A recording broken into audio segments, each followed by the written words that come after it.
ሻም ሰሞኑን ከተለያዩ ቦታዎች ሳይነግራቸውና ሄድኩም ሳይላቸው ትቷቸው ውልቅ ብሏል።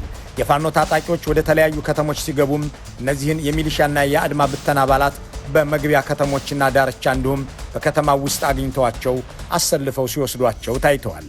እነዚህ ገበሬዎች የብልጽግናውን አገዛዝ መንግስት ነው ብለው ሕግና ስርዓት የሚያከብርና የሚታመንም አካል መስሏቸው አብረውት መከረማቸው ሳይበቃ ከራሳቸው ወንድሞችና ልጆች ጋር ደም ተቃብተው ወገንና ወዳጅ አሳጥቷቸው ብቻቸውን የቆሙ ቢሆኑም ብቻቸውን ትቷቸው ሄዷል። ይህንን ለምን አደረጋችሁ ብለን የጠየቅናቸው አንድ በመካከለኛ እርከን ላይ የሚገኙ ወታደራዊ አዛዥ ብንነግራቸው ይወጉናል ወይም ይቀሩና በመንገዳችን ላይ ለሚገኝ ፋኖ ነግረው ያስመቱናል፣ ስለማይታመኑ ዝም ብለን ትተናቸው ወጥተናል ሲሉ መልሰውልናል። ሌላ አንድ ከማዕከል የሚሰሩ የመከላከያ አዛዥ ደግሞ ነገሩ ከሎጂስቲክስም ጋር የሚገናኝ ነው ይላሉ። ከወራት በፊት ከአንዳንድ የሰሜን ሸዋ አካባቢዎች ወደ ደቡብ ወሎ መከላከያው እንዲያፈገፍግ ሲደረግ የሚሊሻ ፖሊስና ሲቪል የመንግስት ሰራተኞችን ይዞ እንዲሄድ አድርገን ነበር። ግን ሚሊሻው ቤተሰቡን፣ መንግስት ሰራተኛውና ፖሊስም እንዲሁ ልጁንና ሚስቱን ይዞ አብሮ ሲሄድ ወታደር ሳይሆን ተፈናቃይ ይመስል ነበር። ወደ ወሎ ከተሻገረ በኋላ የምናኖርበት ቤትና የምናበላው ቀለብ አልነበረንም። በጀት ስላልመደብን ተቸገርን። ከዚህ በኋላ መከላከያ ከተሰማራባቸው ቦታዎች ሲወጣ ሚሊሻን ይዞ አይውጣ ብለን ወሰንን በማለት ይናገራሉ። የኒህ አዛዥ አገላለጽ የአብይ አህመድ ጄኔራሎች የአማራን ሚሊሻና ወታደሮች የሚፈልጓቸው እንዲሞቱ ብቻ እንጂ እንዲድኑ አይደለም። እናም ትተዋቸው ሄደዋል። ጥያቄው እንዲህ ባለ ክፉ ወቅት ለእሳት ዳርጎት የሚሄድን አገዛዝ የሚያገለግል ሚሊሻና አድማ ብተና ለምን ኖረ የሚለው ብቻ አይደለም። ሚኒስትሮችና ሌሎች ሹሞችስ በዚህ በታችኛው መዋቅር ላይ የተፈጸመው በደል ምን ይነግራቸዋል የሚለውም እንጂ። ለዚያም ይመስላል በወሎ ግዳን ወረዳ አንድ የብልጽግና መከላከያ ትቶት ሄደና በፋኖ ታጣቂዎች እጅ የገባ ፖሊስ አዛዥ ከዚህ ከውሸት ፖለቲካ እንውጣ፣ ጨፍጭፈን ተጨፋጭፈን ያለነው እኛ ነን ሲል የሚደመጠው። እርስ በርሳችን ከመገዳደል ውጭ አንድም ያተረፍነው ነገር የለም። ሁሉም ማለት ያለ ሁላችንም አሁን እዚህ ያለ ሚኒሻ፣ ፖሊስ፣ የሀገር መከላከያ ሰራዊት ራሱን የቻለ ጉዳይ ነው።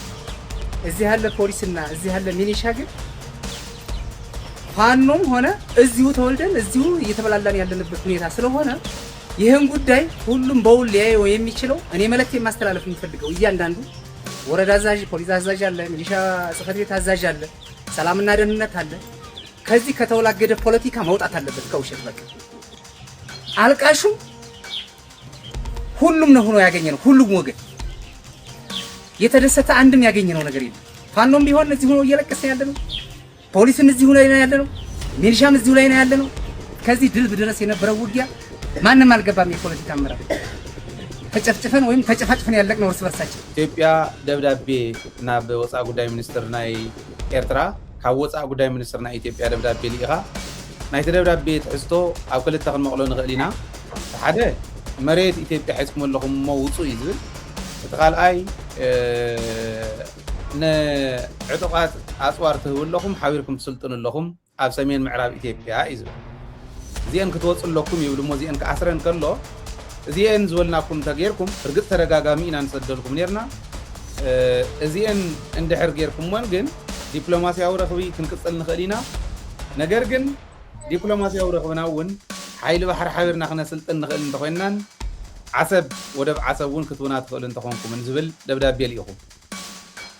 እቲ ደብዳቤ ሲሲ ዝተገበረሉ የለን ዋላ ናብ ዩናይትድ ኔሽን ይኹን ናብ ካሊእ ብኤርትራ ወገን ተመለሰት ሓንቲ እያ እታ መልሲ። እዚዩ ጠጅእኹሞ ዘለኹም እንታይ ምዃኑ ዘርእየና እዩ።